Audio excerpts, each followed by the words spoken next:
तो चलिए बच्चों, आज अपन स्टार्ट करते हैं क्लास 11 का चैप्टर कॉम्प्लेक्स नंबर। क्या स्टार्ट करते हैं? Complex number.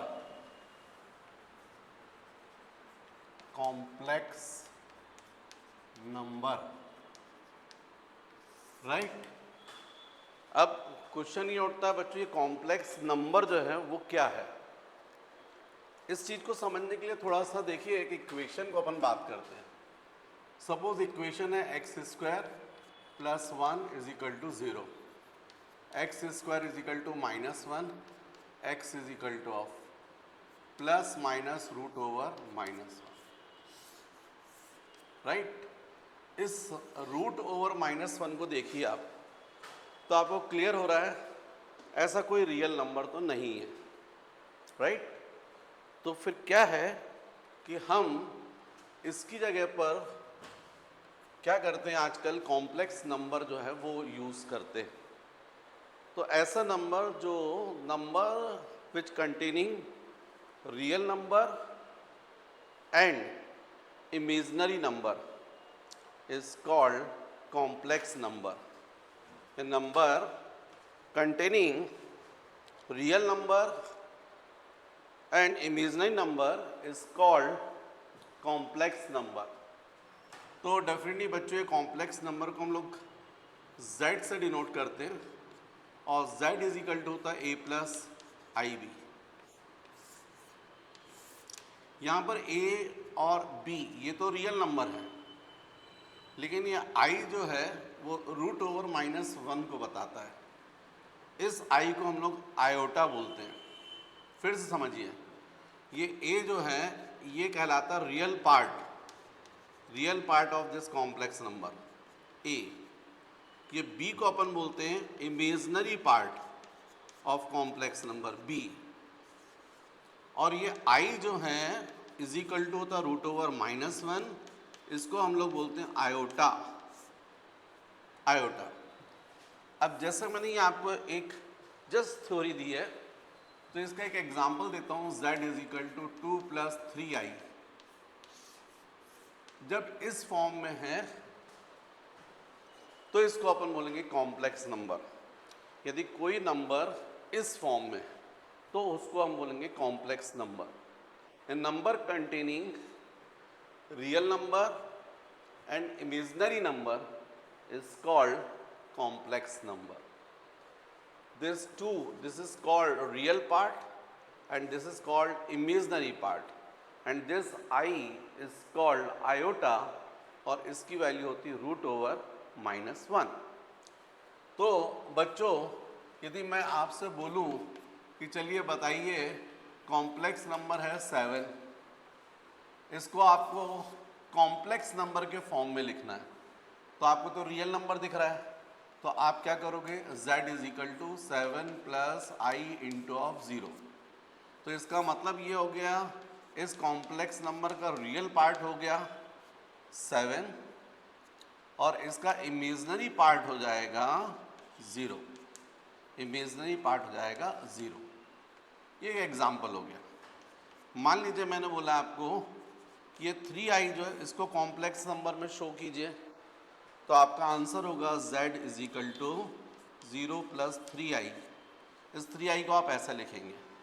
अब इसमें आपको पूछूंगा रियल पार्ट, तो आप बोलेंगे 0। इसी कॉम्प्लेक्स नंबर का इमेजिनरी पार्ट, तो आप बोलेंगे 3, राइट। तो सिंपल इस तरीके से बच्चों हम लोग कॉम्प्लेक्स नंबर को शो करते हैं, राइट। अब कुछ एग्जाम्पल्स मैं आपको लेता हूँ, कुछ क्वेश्चंस लेता हूँ जिनसे थोड़ा सा आपको और क्लियर होगा। तो मान लीजिए मैंने आपको क्वेश्चन लिया हुआ है, ये क्वेश्चन है find the real values of a and b। क्या फाइंड करना अपन को? Real value of a and b। If जैसे मान लीजिए फर्स्ट क्वेश्चन है 3a minus 6 plus 2ib is equal to of -6b plus 6 plus a i। अब मान लीजिए ये क्वेश्चन है, इस क्वेश्चन में आपको ए और बी की वैल्यूज फाइंड करनी है जबकि आपको ये कॉम्प्लेक्स नंबर गिवन है। एक बात तो समझ जाइए कि ये लेफ्ट हैंड साइड पर और राइट हैंड साइड पर दोनों कॉम्प्लेक्स नंबर यदि इक्वल हैं तो डेफिनेटली इनके रियल पार्ट भी इक्वल होंगे और इमेजिनरी पार्ट भी इक्वल होंगे। तो जैसे अपन यहाँ पर बात करें तो आपको दिख रहा है यहाँ पर 3a माइनस 6 है या माइनस 6b है। इसका मतलब ये हुआ 3a minus 6 is equal to minus 6b। तो आपका इक्वेशन हो गया 3a plus 6b is equal to of 6। Suppose this is equation number 1। कैसे बना? हमने रियल पार्ट को इक्वल कर दिया। यहाँ पर दो कॉम्प्लेक्स नंबर क्वेश्चन में गिवन थे, ये Z1 और ये Z2, इक्वल बोला है। कोई भी टू कॉम्प्लेक्स नंबर्स इक्वल तभी होंगे जब उनके रियल पार्ट इक्वल हों और इमेजिनरी पार्ट भी इक्वल हों। ऐसे ही यहाँ पर देखिए आप, यहाँ पर i के साथ देखिए क्या मल्टीप्लाई हो रहा है, 2b। इसका मतलब इसका इमेजिनरी पार्ट आपको क्या दिख रहा है, 2b। जबकि यहाँ पर देखिए क्या दिख रहा है आपको, राइट साइड पर इमेजिनरी पार्ट 6 प्लस a, तो 6 प्लस a। इसका मतलब है यदि आप 2b को ट्रांसफर कर दें तो हो जाएगा a minus 2b plus 6 is equal to 0। Right hand side पर जाएगा तो ये माइनस हो जाएगा, लेकिन मैंने उसको राइट हैंड साइड को लेफ्ट साइड पर लिख दिया ताकि इक्वेशन में सिमेट्री रहे और आपको सॉल्व करने में आसानी जाए। अब आप देख रहे हैं ये दो इक्वेशंस बन गए। इन इक्वेशंस को सॉल्व करके आप इजीली a और b की वैल्यूज फाइंड कर सकते हैं। यदि आप चाहें तो इसको अभी भी आप ऐसा कर सकते हैं, is equal to of minus 6, a minus 2b is equal to of minus 6। अब इन दोनों इक्वेशन को आप सॉल्व कीजिए।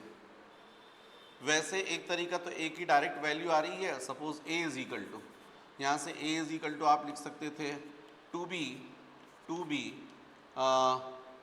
माइनस 6, है ना। या तो मैंने जैसा आपको बोला तो वो यहीं पर ऐसा सॉल्व हो रहा था, इसी को मुझे कर देना था। यहाँ पर a की वैल्यू 6 को ट्रांसफ़र करके तो a is equal to 2b minus 6। अब इस a की वैल्यू को यहाँ सब्स्टिट्यूट कर दीजिए। Thrice of 2b minus 6 plus 6b is equal to of 6।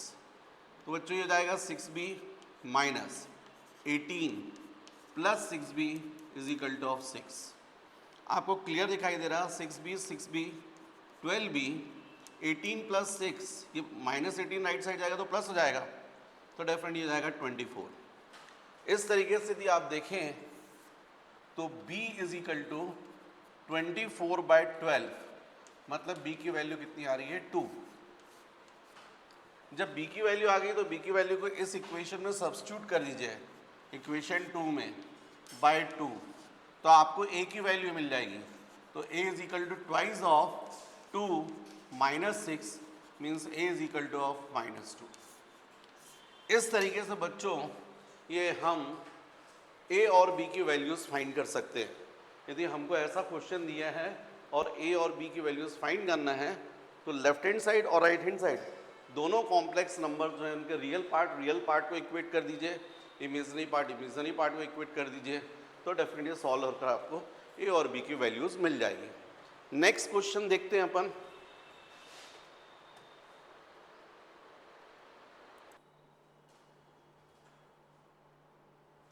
तो बच्चों नेक्स्ट अपन देखते हैं क्वेश्चन, जैसे question number 2, solution of question number 2।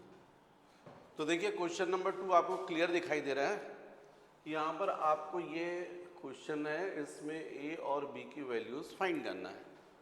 तो सिंपल क्वेश्चन नंबर 2 हम लोग क्या करेंगे, 2a plus 2b plus i times of b minus a is equal to of 0 minus 4i।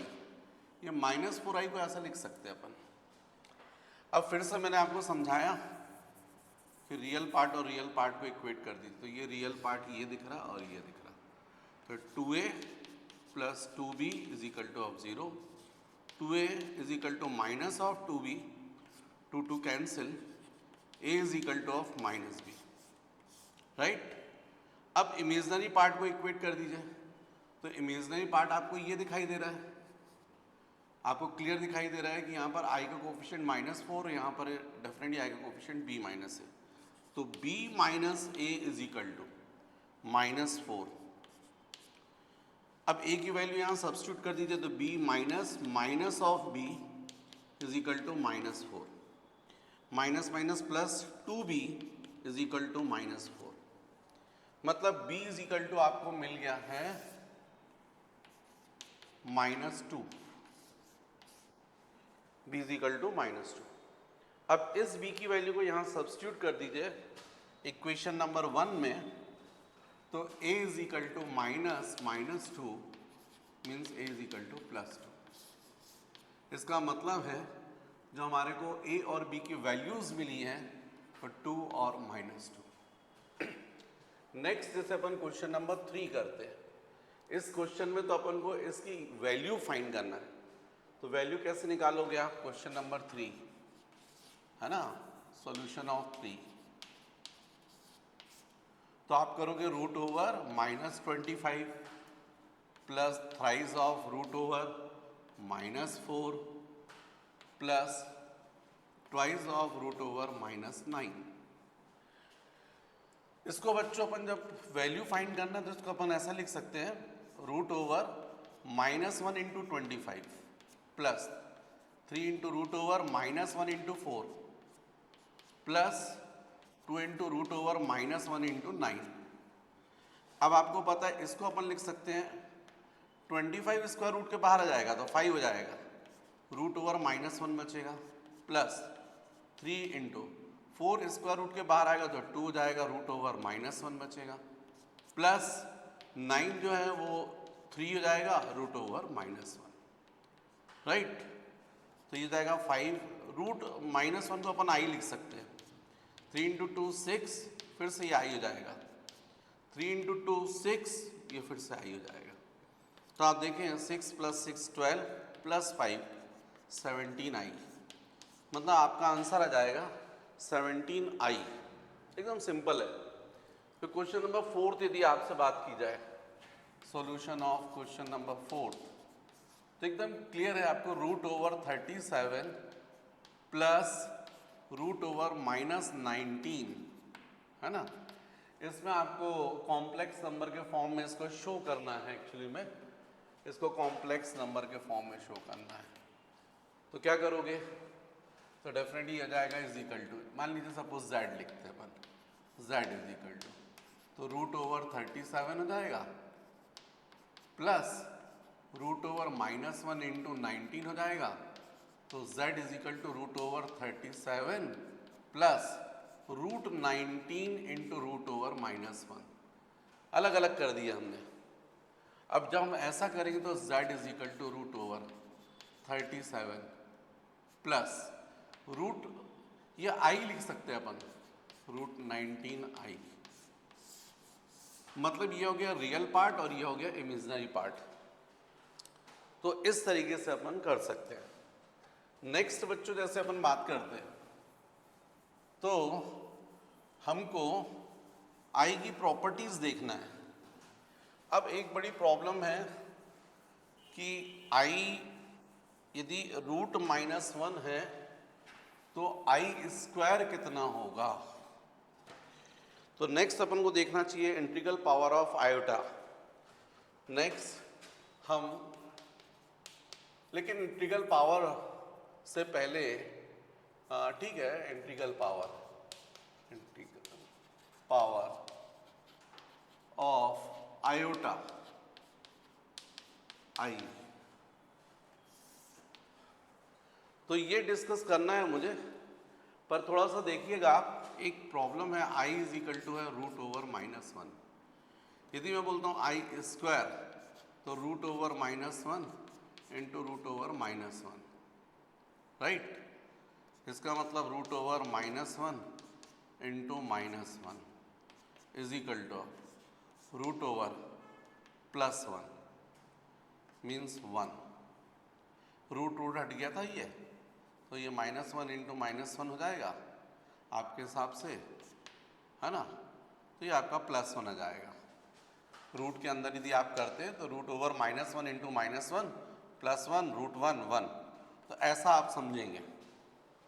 लेकिन ये बच्चों ऐसा नहीं होगा जब ये दोनों, कभी भी ऐसी प्रॉपर्टी देखिए, √-a into √-b is equal to of √-a into -b, ये नहीं करेंगे आप। जब ये दोनों नंबर कैसे हैं नेगेटिव, तब नहीं करेंगे आप, उस केस में नहीं चलेगा ये। हाँ, एक यदि नेगेटिव है तो फिर चलेगा, पर दो के केस में ये थोड़ा सा इस रूल को फॉलो नहीं करते। तो इसीलिए यदि i की वैल्यू √-1 यदि मैं बता रहा हूं तो i² जो होगा वो -1 होगा, कि स्क्वायर रूट हट जाएगा। यदि यही चीज मैं बोलूंगा i³ तो आप बोलोगे i² इंटू i, और i² आपने निकाला -1, तो यहाँ -1 इंटू i, तो -i आ जाएगा। यदि मैं बोलूँगा i⁴ तो आप बोलोगे i² into i² is equal to -1 into -1 is equal to +1। तो देखिए आप, i की वैल्यू √-1 आयोटा, i² देखिए -1, i³ देखिए -i, i4 देखिए +1, i5 चेक कीजिएगा। i5 को आप क्या लिख सकते हैं, i⁴ +1 means i⁴ into i⁴1। भाई प्रॉपर्टी है ना आपकी a⁴m + n, a⁴m into a⁴n, इस प्रॉपर्टी की हेल्प ली मैंने। अब आपको क्लियर दिख रहा है यहाँ पर i⁵ is equal to i⁴ कितना हो गया 1 इंटू ऑफ i, मतलब 1 into I is equal to of i।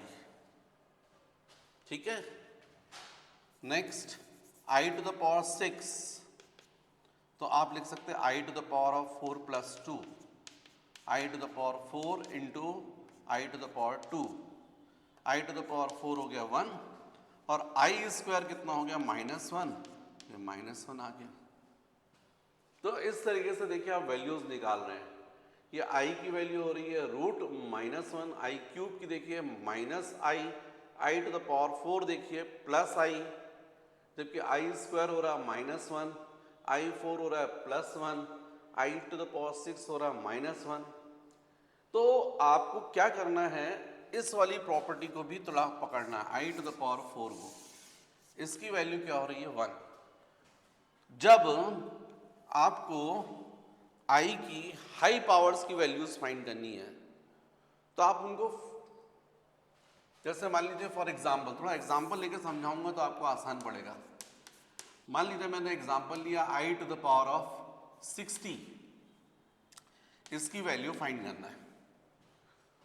तो बहुत सिंपल, आपको क्या करना चाहिए, 60 को डिवाइड करना चाहिए 4 से,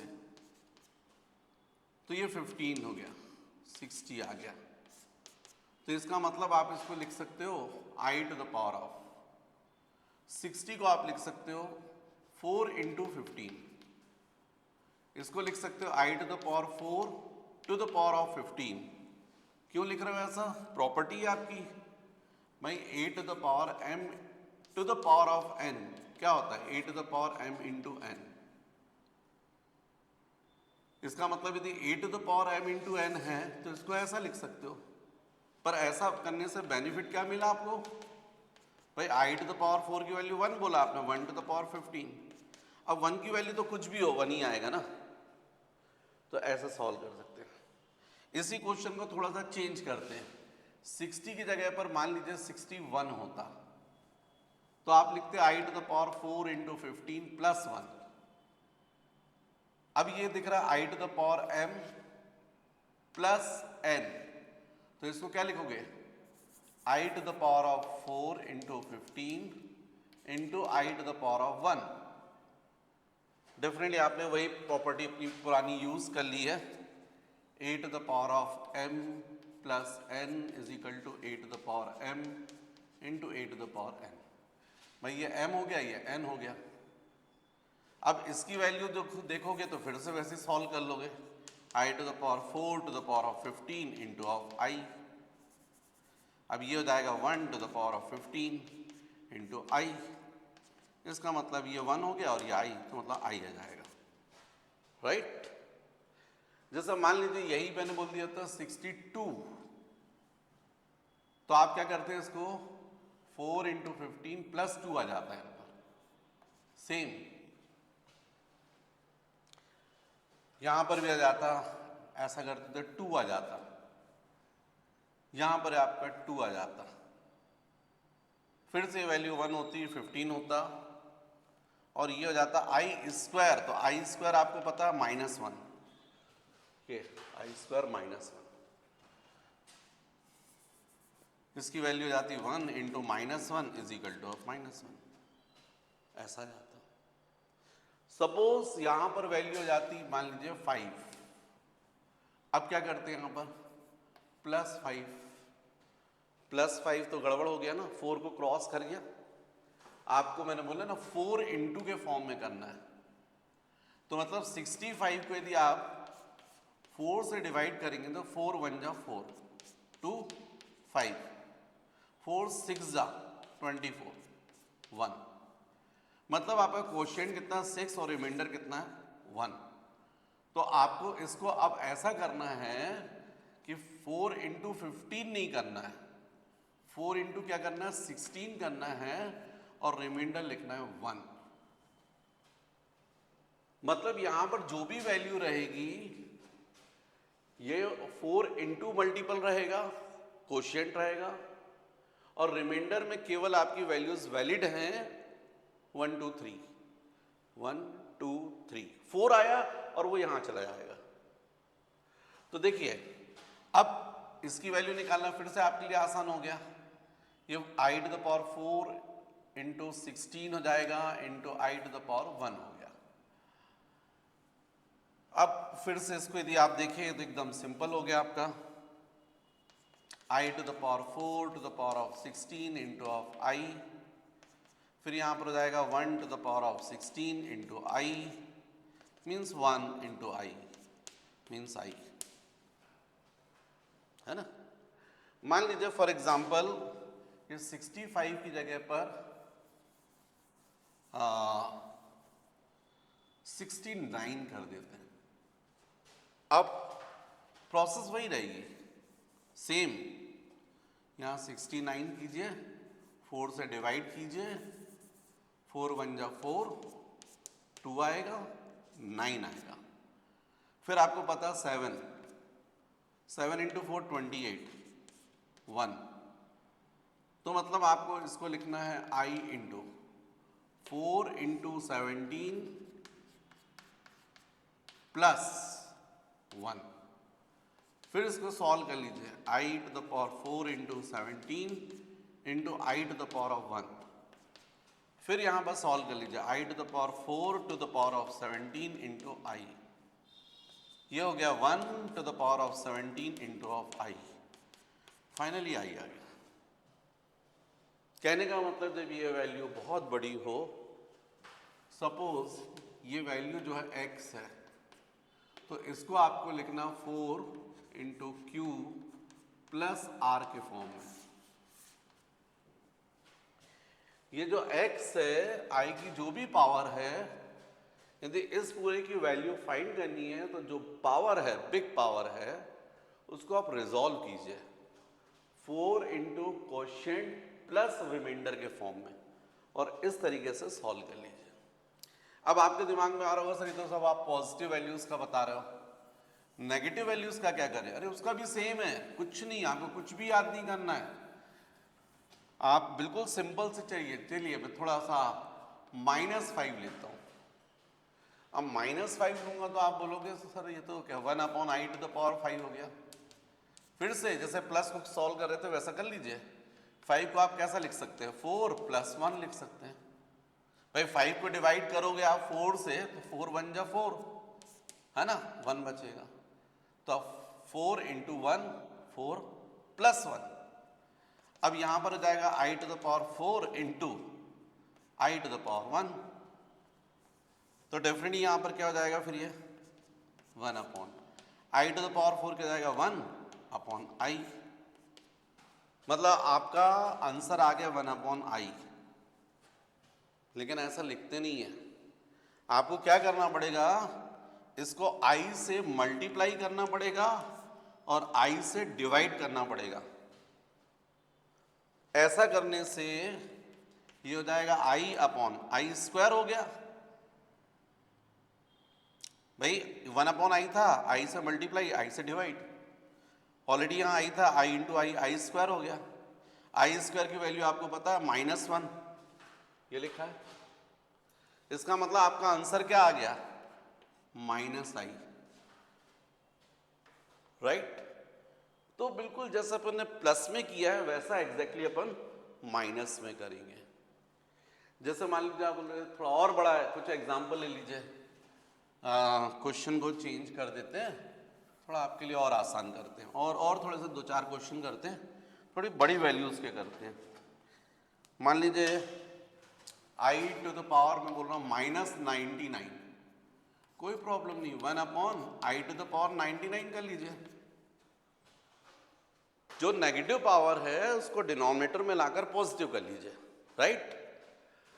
अब 1 अपॉन इसको 99 आई टू द पावर, फिर से वैसे ही कीजिए जैसा सिखाया ना, 4 से डिवाइड कीजिए, तो आपको मालूम है 4 2 जा 8 1, फिर यहां जाएगा 99 कैरी कर लीजिए।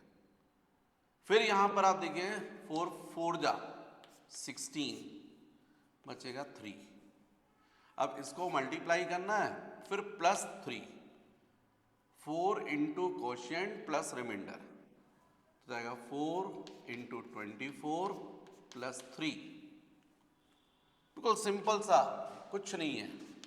1 upon I to the power 4 into 24 into I to the power of 3, ये जाएगा 1 upon I to the power 4 to the power of 24 into I cube. I cube को क्या लिखते हैं आप, आई स्क्वायर इंटू आई लिखते हैं। या तो वैल्यू याद कर लीजिए आई क्यूब की -i, नहीं तो ये भी तरीका ठीक है। हमको 2 3 यदि हम केवल इतना याद रखें, एक तो आई स्क्वायर, अब याद भी क्या करना, कुछ याद ही नहीं है, आई टू द पावर 4 1। तो कुल मिला के बच्चों आप देखो यहां पर यह जाएगा is equal to 1 upon 1 to the power of 24, I square आपको पता है -1 इंटू ऑफ आई। अब ये हो गया 1 अपॉन, ये 1 हो गया -i। फिर वैसे ही मैंने जैसे आपको बताया, माइनस को आप डिनोमिनेटर में प्लस न्यूमरेटर में कर सकते हैं। कई लोग को नहीं पता, बोलते सर कैसे करेंगे इसको, अरे सिंपल यार, इसको आप -1 किसी कभी भी ऐसा 1 अपॉन -3 है, इसको आप -1/3 लिख सकते हो। क्यों लिख सकते हो, क्योंकि आप इसमें न्यूमरेटर को भी -1 से मल्टीप्लाई कर दीजिए और डिनोमिनेटर को भी -1 से मल्टीप्लाई कर दीजिए।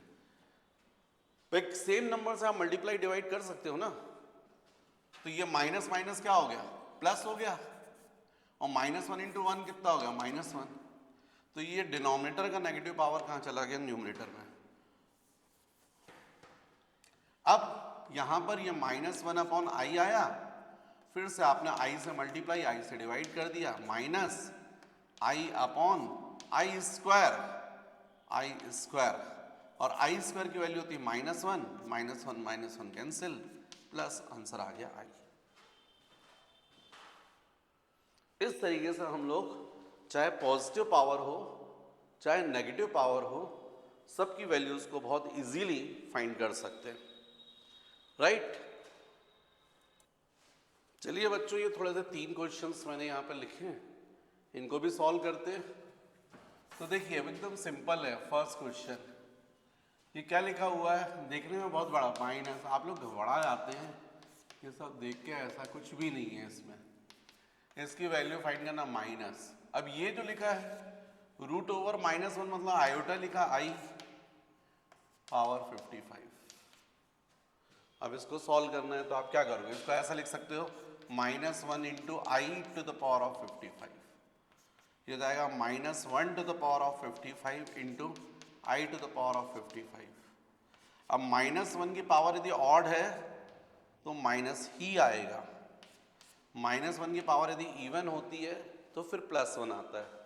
जैसे i to the power 1, sorry -1 to the power 1 -1 square क्या होगा, -1 इंटू -1 +1, -1 क्यूब क्या होगा, -1 -1 अब ये मिलकर हो गया +1, ये माइनस। तो कभी भी जैसे -1 टू द पावर 4 -1 -1 -1 ये दोनों प्लस हो जाएंगे, दोनों प्लस, तो फाइनली प्लस हो गया। तो कभी भी यदि -1 की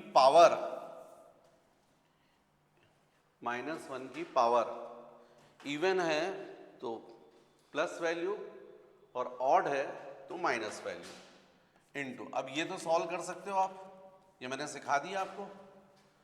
55 को आप डिवाइड कर दीजिए 4 से, 4 1 जा 4 1 5, 4 4 जा नहीं 4 3 जा 12 3 कितना जाएगा, 4 इंटू 13 प्लस 3, 13 4 जा 52 प्लस 3, ये हो गया -1 इंटू।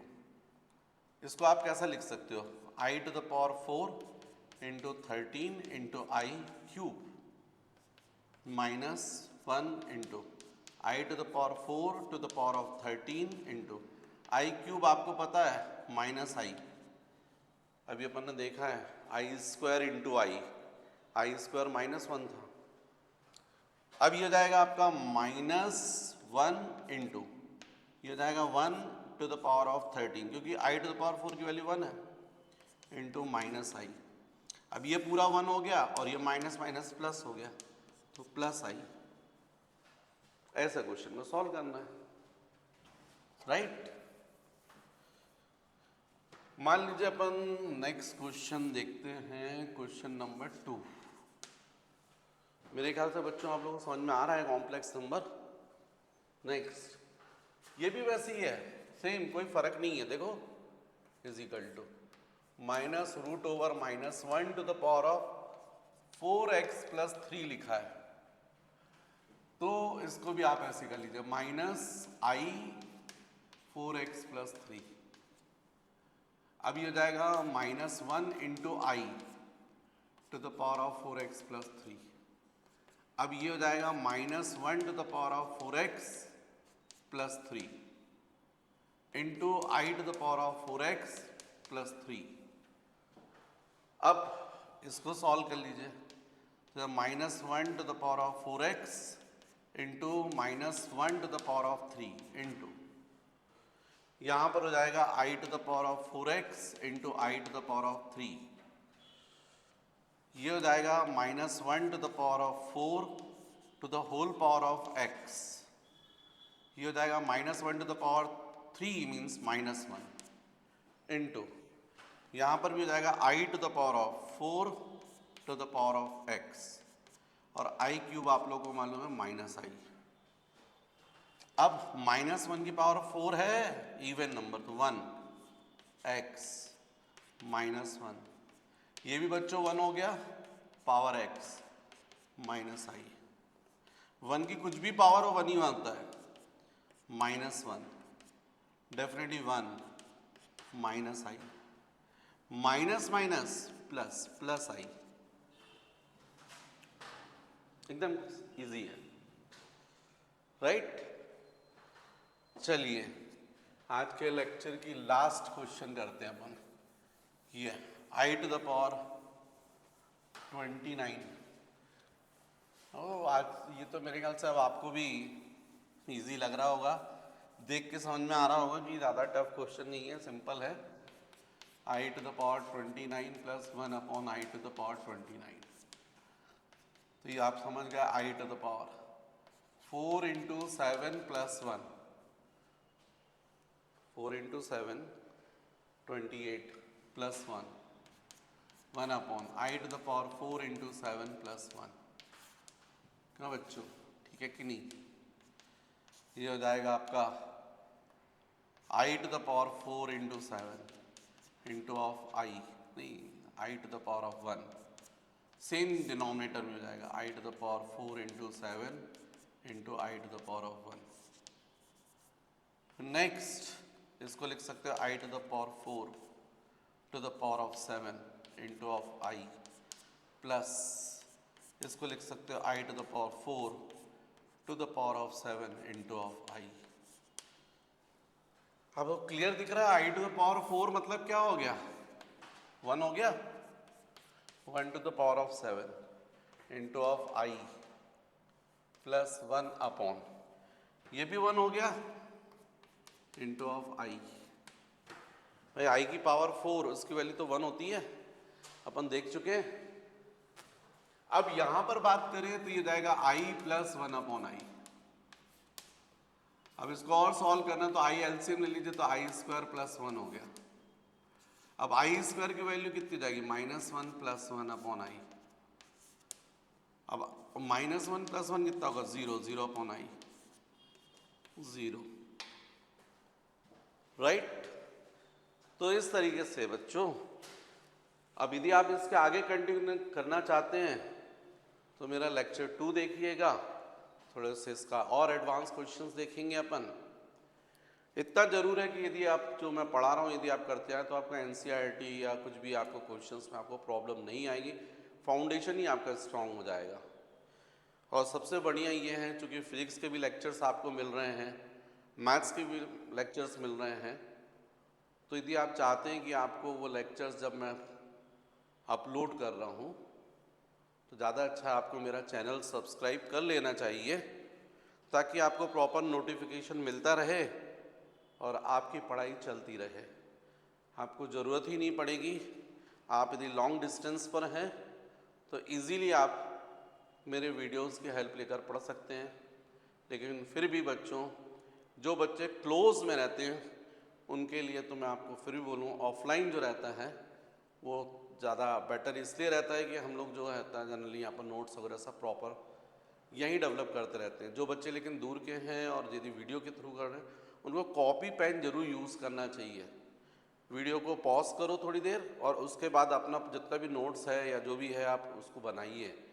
फिजिक्स के लेक्चर्स में भी आप ऐसे ही कीजिएगा, डायरेक्ट देखते मत जाइए, आप बार बार वीडियो को बीच बीच में पॉज कीजिएगा और उसके बाद अपने कॉपी पेन लेकर नोट्स, तब आपको जाकर पूरा ब्रेन में सब सिस्टमेटिक आएगा।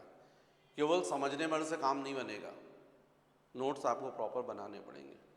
ठीक है बच्चों।